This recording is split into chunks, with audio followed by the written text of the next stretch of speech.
Hey everyone, I'm Rather Incoherent, and today I want to go over a bit of XCOM strategy that might be less obvious for new players, and I wanted to start with something slightly unintuitive about cover that's very helpful to understand.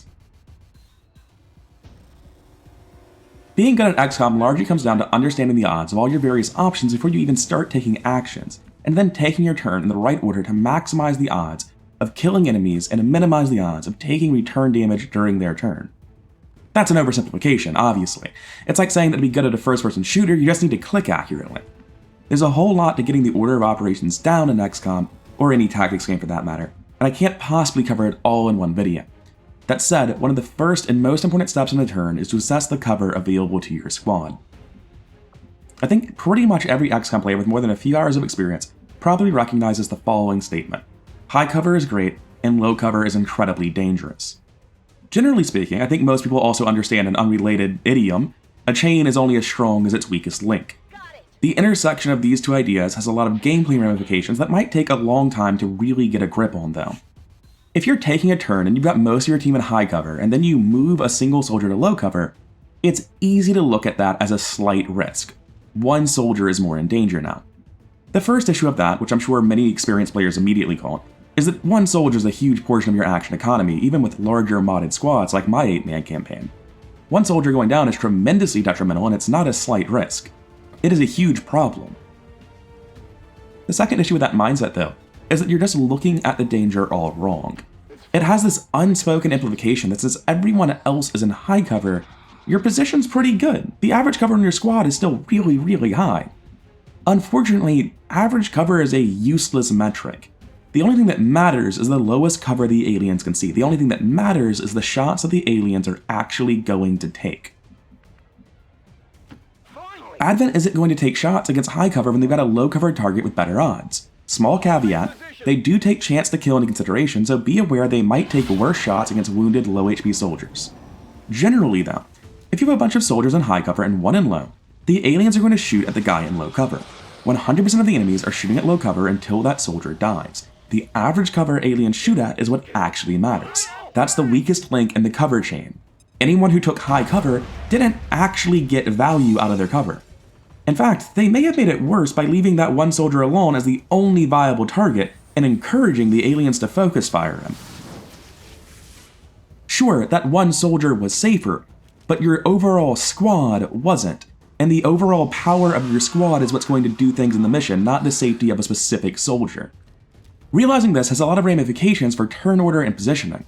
The first thing you should do in a turn is to look at the cover available to your units. If you can't take good full cover positions everywhere this turn, then you're in danger. You have to make a tough decision. Do you pull back into high cover and play it slow, or do you push forward with half cover aggressively? If you're doing the latter, then you can take half cover with everyone. You can take flanks you might have previously thought of as too dangerous. You can push in further for better range bonuses. You don't need to hang back in high cover with half your squad if the other half is already taking alien fire in low cover. I find that it's easier to learn by seeing things taken to their extreme. The most extreme example of this is with leaving soldiers flanked. Let's say you have a turn where you can take a series of high percent shots that's like 19 out of 20 times going to kill all but one alien, but that last living alien has a flank on one of your soldiers during their turn. Your flank soldier will take a wound, but he'll live. It's going to be fine.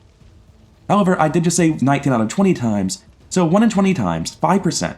A second alien is going to manage to survive too. Your odds aren't guaranteed here.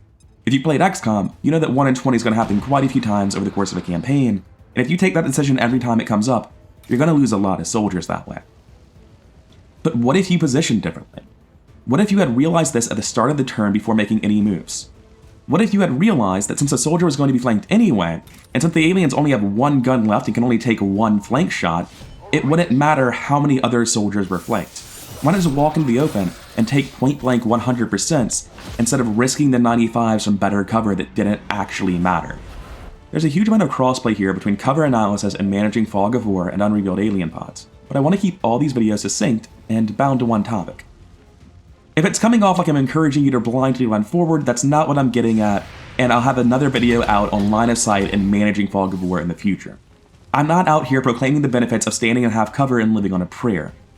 What I'm trying to say is that if you're going to take half cover, or even no cover, you should know it before you start moving the pieces on the board. There's no reason to take a safer play if it doesn't actually reduce the chance of one of your soldiers dying in any way.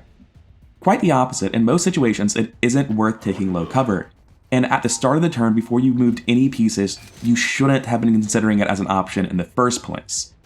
But sometimes it will be an option, and sometimes it'll be right. You'll feel like the rewards justify the risk, and in that situation, you shouldn't be extending one soldier.